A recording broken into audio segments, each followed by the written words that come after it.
Glória a Deus. Olha para o irmão que está ao seu lado e fala assim: meu irmão, quarta dos milagres.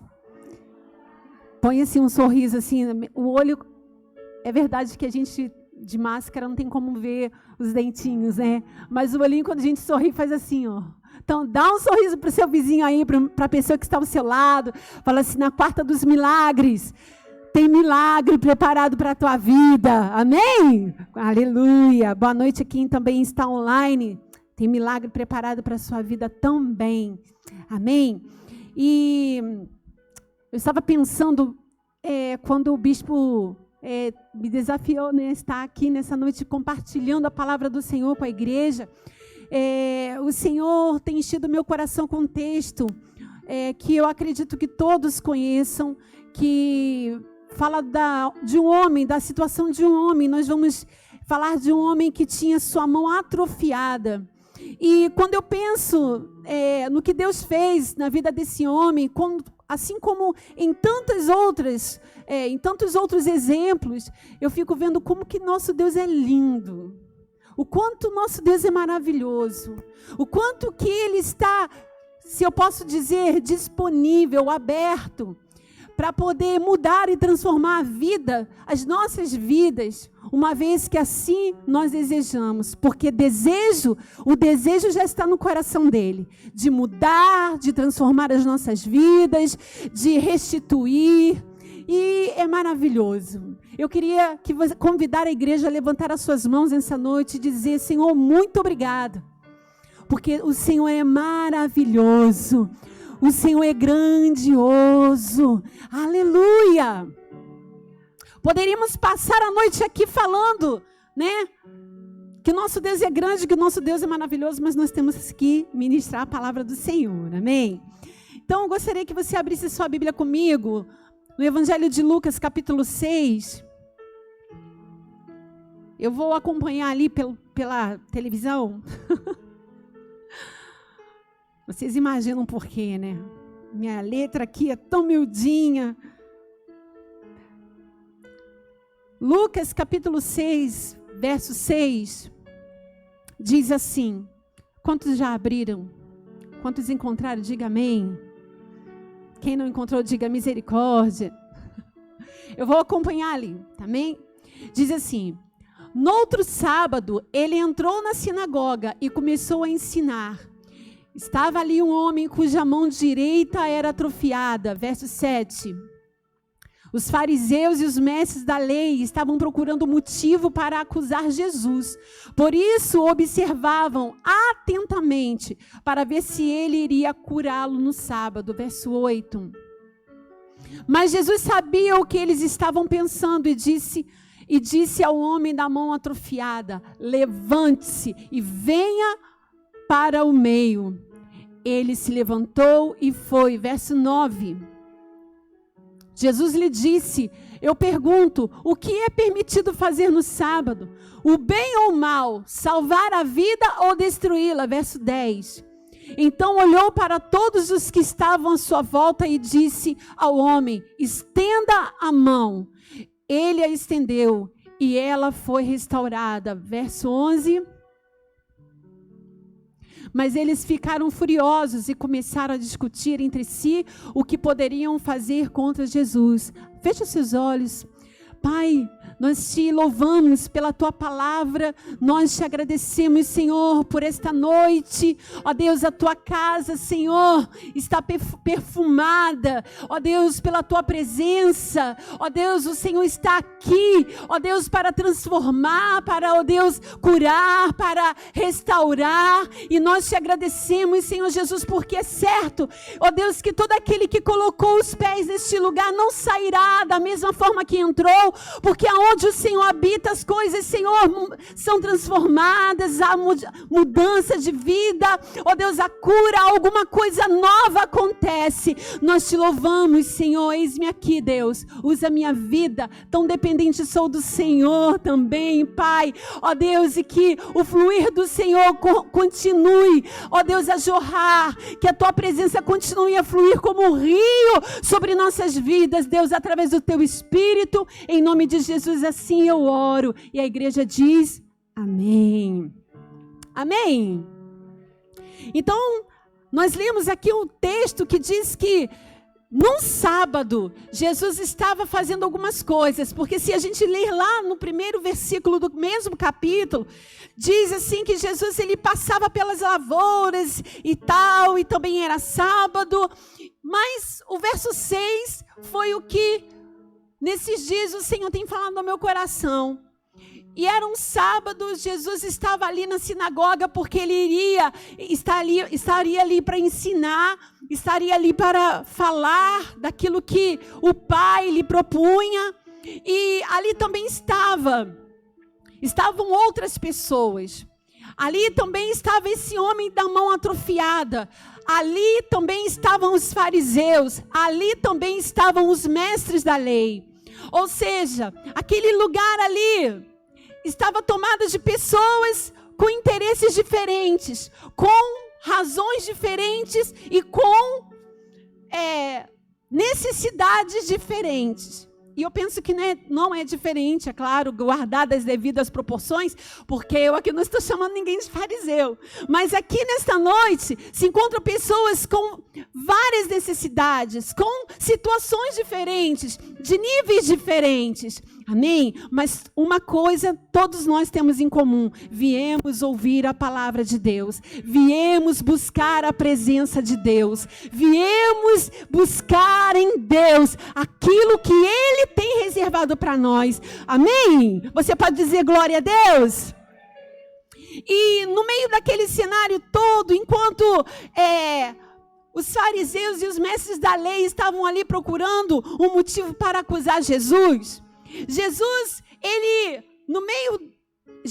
a palavra diz que Jesus já sabia da intenção dos fariseus. Nós lemos isso, sim ou não? Jesus sabia qual a razão e motivação ali dos fariseus e dos mestres da lei. Mas havia algo no coração de Jesus. Havia ali um homem que tinha sua mão atrofiada. E aí meu coração queima. Meu coração queima.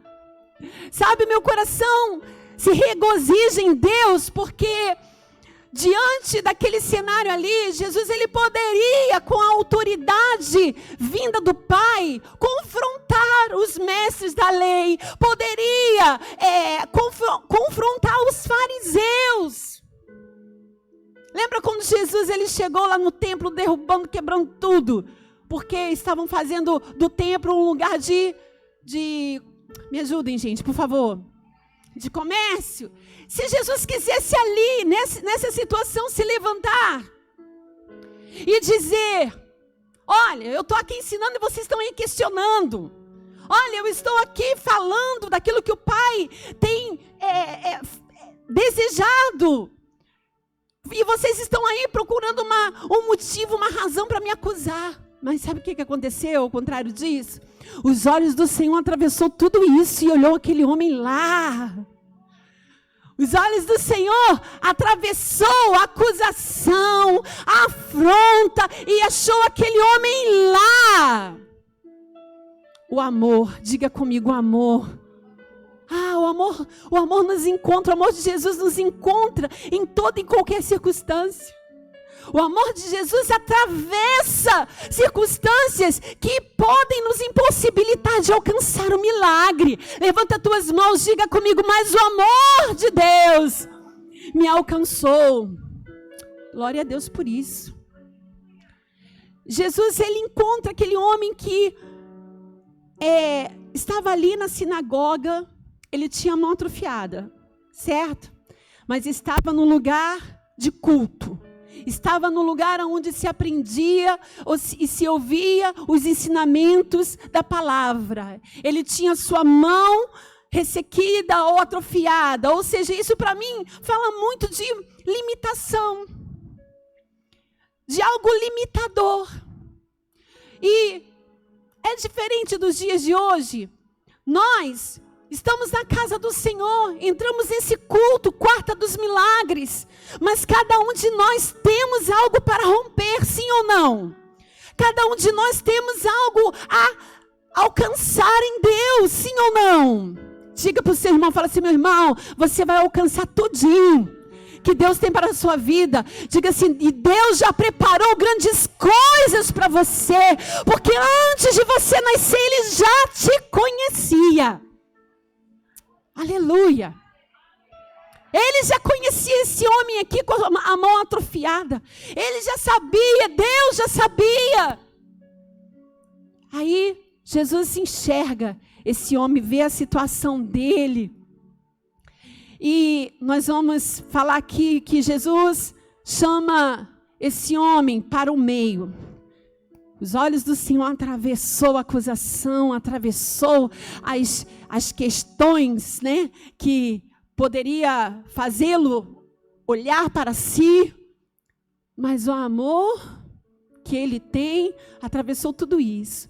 E quando Jesus viu aquele homem, Jesus falou assim, levante-se.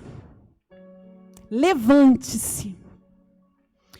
E, querido, quando Jesus falou isso para esse homem, alguma coisa, eu fico imaginando a cena. Eu tenho esse hábito.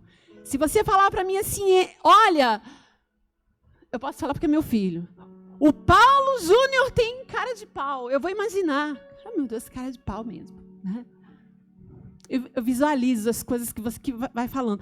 Eu fico visualizando que, de repente, ele tinha o costume de entrar naquele culto, naquele templo, para ouvir.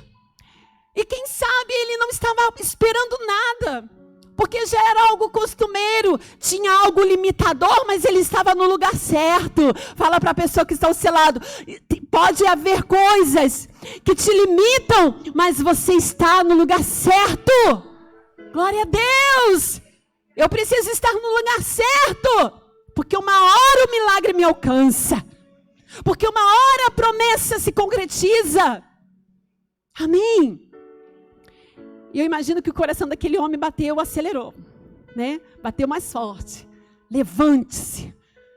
Eu não sei o que você pensava, mas eu, no meu jeito, com a minha personalidade, eu falei, meu Deus, eu ia travar.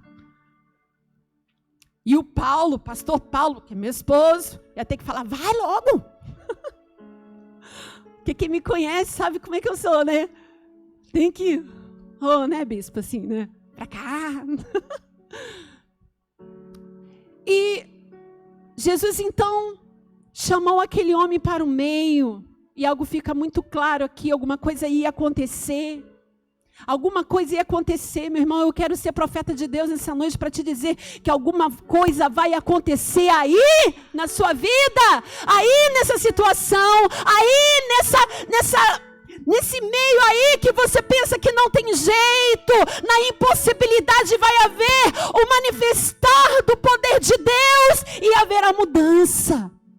Nós cantamos aqui, nós cantamos e dizemos e louvamos dizendo como, Carlinha? Maravilhas, como é? Fazes tu, tua bondade vai... A bondade de Deus esses dias vai se manifestar na tua vida, que você vai ficar maravilhado. Eu quero... Porque quem te garante isso, pastora? Meu irmão, a palavra. Mas quando vai acontecer? Existe o tempo determinado de Deus para a sua vida. O tempo eu não sei, mas a intenção do coração de Deus é ver você e eu rompendo nessa vida, rompendo nesta terra. Quantos querem? Aleluia. E quando o Senhor então fala para ele, levante-se, algo ainda maior bate no meu coração. A questão... Eu anotei.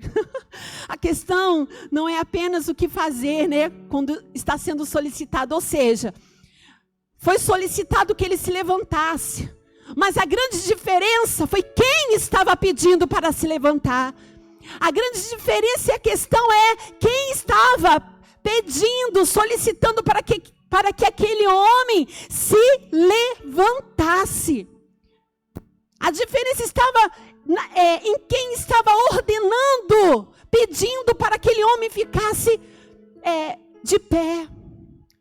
Jesus nesses dias tem falado, deixa eu corrigir o que eu falei, o Senhor sempre fala, Mas sabe aquelas coisas que pontualmente o Senhor fala no nosso coração e a gente fica ali relutando, achando que é coisa da nossa cabeça, achando que não tem nada a ver, achando que é a voz da nossa, sei lá, né?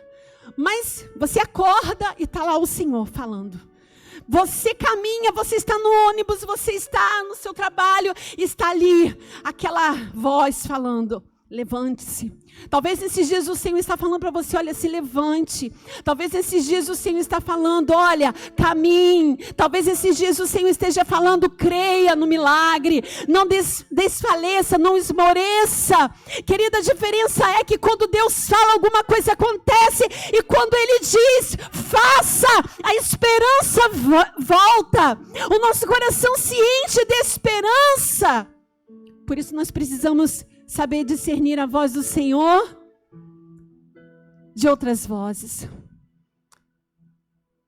Nós precisamos saber discernir qual é a voz que tem falado nesses dias. Qual é a voz que tem falado, que tem soado aí no seu ouvido, que tem feito o teu coração e o meu coração queimar, ao ponto da gente entender que nós vamos romper, que nós vamos sair daquele nível limitador. Quantos estão entendendo?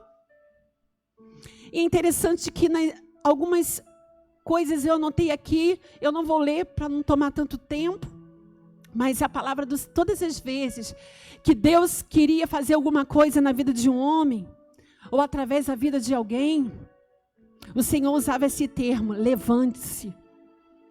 Eu tomo posse para a minha vida. Todas as manhãs eu falo: Senhor, eu quero me levantar para a tua glória. Eu quero me levantar para o teu louvor. Todas as manhãs eu tenho dito isso para o Senhor. E todas as vezes que Deus queria fazer alguma coisa, o Senhor, Ele dirigia essa palavra dizendo: levante-se. Com Ezequiel. Pode colocar aí para mim. Eu disse que só esse. Ezequiel capítulo 2, verso 1. O Senhor, Ele dá uma ordem, porque é através dessa ordem e da minha e da tua obediência que nós vamos ver o irromper de Deus, o milagre acontecendo. Diz assim, Ezequiel capítulo 2 diz: Ele me disse: filho do homem, fique de pé, pois eu vou falar com você.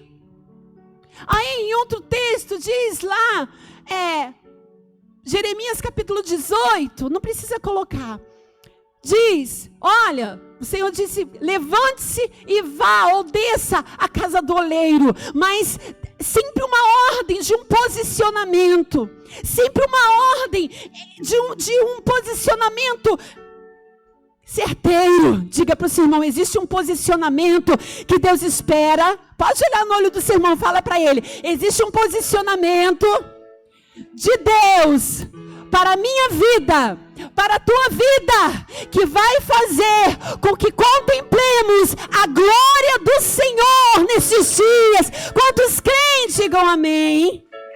Aleluia, eu creio também. Eu creio. E é por isso que eu falo: Senhor, eu quero me levantar todas as manhãs para o teu louvor, para a tua glória. Sabe por quê, meu irmão? Porque quando eu e você conseguimos executar as nossas tarefas, seja no trabalho, seja em casa, seja na faculdade, seja onde for, sabe? Além de você ser reconhecido pelo seu empenho, pelo seu trabalho, isso não é errado, eu penso que não. Quando você faz um excelente trabalho e alguém fala assim: que excelente trabalho, que excelente coisa você fez. Não é isso que nós ouvimos aqui? Quantos testemunhos de pessoas que são promovidas pelo excelente trabalho que fizeram. Então, quando chega no final do dia e você fala: Senhor, eu consegui, porque a nossa consciência também nos diz quando a gente não fez o que nós deveríamos ter feito. Quantos podem reconhecer? Não precisa levantar a mão, que eu não quero constranger ninguém, né? Mas se levantar para a glória do Senhor. E o Senhor disse assim lá para Jeremias: levante-se e vá à casa do oleiro. Quando Elias estava debaixo do pé de zimbro, ele falou, o anjo do Senhor falou: levante-se, pois o seu caminho será grande. Ou seja, há um posicionamento, meu irmão, para mim, para você, para a igreja, que vai nos levar a ver o agir de Deus. Creia nisso. Creia nisso. Paulo, quando estava no caminho de Damasco, quando Jesus se manifestou, se revelou a ele, a palavra do Senhor também, lá disse assim: levante-se e entre na cidade. Eu esqueci de anotar a referência. O Senhor espera de mim, de você, prontidão para reverter quadros. O Senhor espera de mim e de você prontidão. Meu irmão, eu não estou aqui questionando se sua alma está abatida e que você precisa, na força de qualquer preço, ir. Não, mas o convite do Senhor é que eu e você, na dependência do Senhor, segurando nas mãos dele, possamos avançar dia após dia, possamos avançar dia após dia, de fé em fé, de louvor em louvor, de glória em glória, até que o manifestar do Senhor aconteça. Você não está sozinho. Eu não estou sozinha. Nós estamos debaixo da autoridade do senhorio de Cristo. Nós estamos debaixo da autoridade, apostólica, do manto apostólico que cobre nossas vidas. Então, tem tudo para dar certo. Diga para o seu irmão: tem tudo para dar certo. Amém? Mas nós precisamos ter prontidão. Prontidão em ouvir e obedecer ao Senhor. Se ele disse para aquele homem: levante-se. Eu não quero nem falar das demais coisas. Levante-se. Aquele homem poderia não ter se levantado. Era escolha sim ou não. Mas ele se levantou. Até então Jesus não havia prometido nada. Olha, levante-se porque vou te curar. Não, apenas levante-se. E o milagre aconteceu depois da obediência dele. Meu irmão, a nossa prontidão nos faz entender o seguinte: que abrir o mar é Deus quem? É coisa de Deus. Mas de tocar nas águas é obediência nossa. Amém? Que manda fogo do céu. Presta atenção. Não que você não esteja. Que manda fogo do céu é coisa de Deus. Mas orar para que o fogo caia do céu é coisa minha, é coisa tua. É algo que Deus espera de mim e de você. Quantos estão entendendo? Aleluia. Derrubar Golias, o gigante, é coisa de quem? Eu quero ver, agora eu quero ver. É coisa de quem? De Deus. Fala para o seu irmão: Golias cair é coisa de Deus. Mas ir lá no rio pegar pedra é responsabilidade minha e tua. Meu irmão, pega pedra. Pega a pedra no fundo do rio. Espiritualmente falando, quantos estão entendendo? A prontidão. Nós vamos lá, no fundo do rio pegar pedra. As pedrinhas que ficavam lá, na bolsinha de Davi, no alforje dele. Falava de uma atitude, de uma prontidão. Meu Deus. E quando, de repente, Davi, através da sua prontidão, acertou aquele gigante. Meu irmão, pensa comigo. É algo assim, normal? Se os homens preparados, se aqueles que estavam preparados, arregimentados, com toda aquela coisa, não conseguiram derrotar Golias, vai lá, um menino, meu Deus, e com uma pedra em uma funda, derrubou Golias e nunca mais pôde afrontar o povo de Israel. A prontidão nos levará a contemplar milagres. A prontidão, a nossa obediência nos levará a contemplar milagres na nossa casa, na nossa família, ou no seu trabalho, na sua saúde. Mas a prontidão precisa existir em mim e você. Cada um no seu nível. Porque eu não estou te querendo dizer que você precisa ser como Davi. Mas nós precisamos ver o exemplo de Davi, porque está na palavra. Diga comigo, está na palavra. Diga, o exemplo está na palavra. Pega a sua Bíblia, levanta ela aí no seu celular e diga assim, o exemplo está na palavra. Diga, se eu não sou Davi, aí você vai falar seu nome, tá? Você vai falar, eu vou falar Rose, tá? Aí você fala seu nome. Diga assim, o exemplo está na palavra. Diga, o exemplo está na palavra. Como eu vou viver coisas extraordinárias, contemplarei o agir do Senhor, e o Senhor será glorificado através da minha vida e do meu testemunho. Aleluia! Amém! Aleluia! Jeremias 33, verso 3. Clama a mim. Responder é coisa de... A resposta que você veio buscar, Deus já te entregou. Amém? Mas orar é para mim e você. Eu preciso de resposta, então eu vou orar. Eu preciso que o mar se abra, então eu vou obedecer. Eu preciso ver essa situação, esse gigante no chão, então eu vou me propor a fazer aquilo que o Senhor me ordenou. É interessante que quando Jesus, isso eu estou conjecturando, que quando Jesus olhou aquele homem e falou assim, quando Jesus olhou aquele homem, Jesus não viu só uma mão ressequida ou atrofiada, ou algo limitador. Jesus, quando viu aquele homem sentado, ele não viu apenas uma condição física como eu estou de pé, os irmãos estão sentados. Eu acredito que isso já passou até na sua mente. Jesus estava vendo a alma daquele homem. Queridos, hoje nós temos tecnologia, a ciência avançou. Então, hoje em dia, se uma pessoa não tem uma mão, ela pode passar por uma cirurgia. E o que acontece? Me ajuda, bispo, por favor. Bota prótese. Isso aí, obrigada. Põe prótese. Naquela época, meu irmão, só milagre. Naquela época, só milagre. Existem situações nessa noite aqui que o Senhor está falando comigo, é só milagre. Só milagre. Eu quero dizer para você, em nome do Senhor Jesus, só milagre? Então você vai ver milagre. Porque Deus não está olhando essa condição como você e outros estão vendo.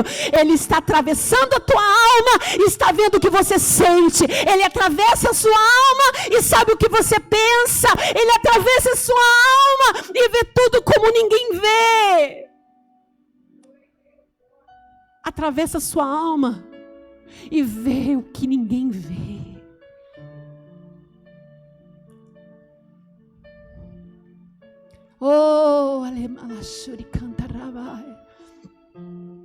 Meu irmão, muitas das vezes o cansaço tende a nos paralisar. E é justamente nessa hora, que nós temos que nos lançar em dependência ao Senhor. É justamente nessa hora. Fala para o seu irmão, é justamente nessa hora em que estamos cansados, em que estamos pensando em abrir mão de tudo, abrir mão do milagre, que nós precisamos nos lançar em dependência ao Senhor para que o milagre aconteça. Não anule o teu milagre pela falta de dependência de Deus. Não anule o seu milagre. Olha para o seu irmão e fala: não anule o seu milagre. Dependa do Senhor e você vai ver a glória de Deus. Fique de pé comigo. Com seus olhos fechados ainda. Jesus não estava vendo um homem sentado com a mão atrofiada. Jesus estava vendo sonhos. Jesus estava vendo desejo de progredir, de crescer. Jesus estava vendo a tristeza. Jesus estava vendo o que ele sentiu, o que ele pensava. E no meio daquele cenário todo, fecha seus olhos. Ah, Jesus. Oh! Levanta suas mãos ao Senhor, suas duas mãos, e diga: em tempos de guerra. Cante, igreja.